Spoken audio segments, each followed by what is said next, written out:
Hey guys, Michelle here. I'm going to show you how to install your KooperX2 basket. So I like to start on the front of the stroller first.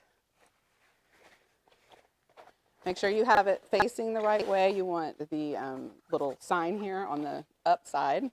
And then there's 3 buttonholes, so you're going to replace these holes to the buttons. 1, 2, 3.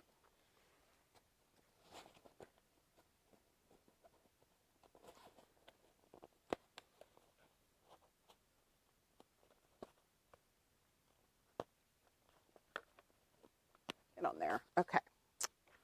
Now I like to put the stroller up, and you can start on the side with your 2 snaps.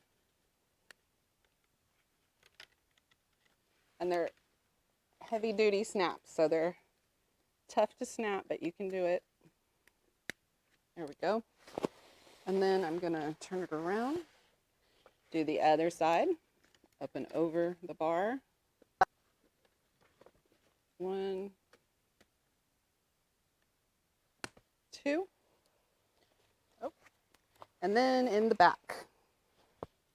Remember, it goes over this bar and then snaps to the back. 1. And don't forget the other side. 3 snaps. And you've replaced your basket on your KooperX2.